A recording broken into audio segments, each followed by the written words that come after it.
Okay, let's talk about corporate training. We all know it's important, right? But in this age of AI and just constant change, you have to wonder, is the way we're all doing it kind of broken? Well, we're about to dive into a pretty radical new idea. What if the real key to innovation isn't more data or longer seminars, but something you'd never expect? Happiness. I mean, the pace of change today is it's relentless. AI, digital transformation, these aren't just buzzwords anymore.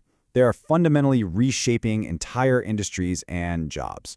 And this has created what some people are calling a competency crisis, where the skills you learned, say, last year, might actually be obsolete by next year. It's this constant race just to stay relevant. So let's be honest for a second. Think about the last training session you had. Was it a one-off webinar? A mandatory seminar you kind of had to sit through? In a world that's updating itself every single day, how on earth is a single, isolated event supposed to be enough to keep you and your company ahead of the curve?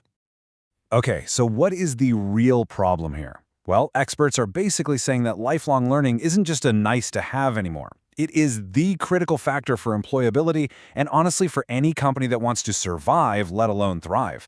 The old model, it just wasn't built for this new reality. And here's the heart of the dilemma.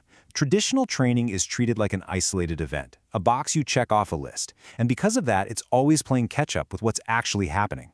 The future, we're realizing, has to be something completely different, a continuous, sustainable, and totally personalized process for every single person. So, what's the solution? This is where it gets really interesting, because the answer isn't some new software platform. It's a new role, the Chief Happiness Officer.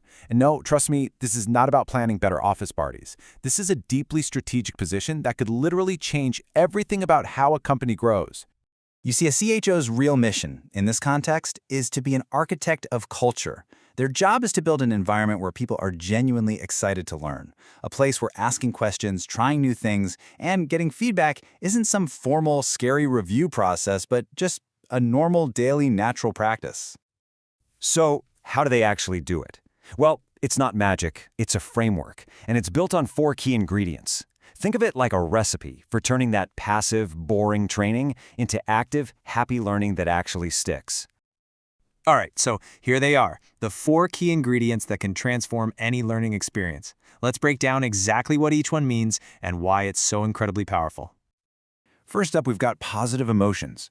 This is all about shifting the entire feeling around training. So instead of that feeling of dread or boredom, the goal is genuine enthusiasm.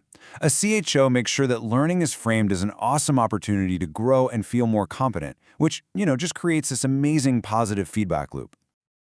Next up, engagement. Now, this is all about tapping into that feeling of wanting to do something just because it's interesting, not because you're being forced to.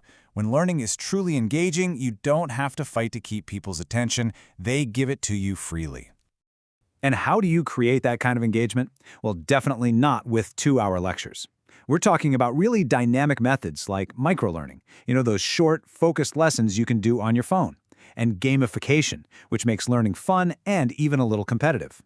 It's all about turning a passive audience into active participants. The third ingredient is positive relationships. Because let's face it, learning doesn't happen in a vacuum. A CHO is focused on building networks so people can learn from each other. Things like peer mentoring and collaborative projects, they're not just efficient ways to share knowledge. They build these powerful bonds and a real sense of belonging to the team. And finally, number 4, meaning. This is the big why. Why am I learning this? The CHO connects every single training opportunity to a larger purpose. It's no longer just learn this new software, it's learn this new software so you can help us build the future of our company and, by the way, advance your own career. When learning feels like it's part of a bigger journey, it becomes incredibly powerful.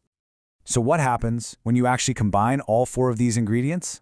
Well, you stop just delivering courses, and you start building something so much bigger, a self-sustaining learning ecosystem. This quote just nails it, doesn't it? It perfectly captures this huge shift in thinking. The Chief Happiness Officer isn't an instructor, they're an architect. Their job is to design the whole environment and then empower people to absolutely thrive within it. It's a completely different mindset. And this is what that ecosystem looks like in action. It's a space that's filled with the right tools, constant feedback, and real opportunities to step back and reflect. In a system like this, every single employee becomes the hero of their own development story.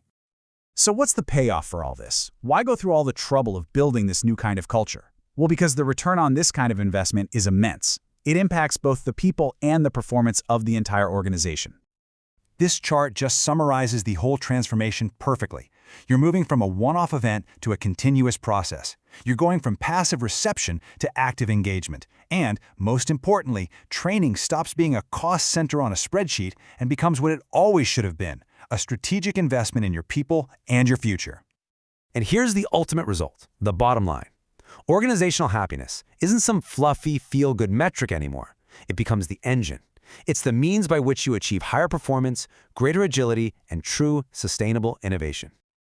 So, I'll leave you with this to think about. When you look at your own company, ask yourself this question. Are you just training people for the jobs they have today? Or are you actively building a culture of happy, continuous learners who are ready to create the future?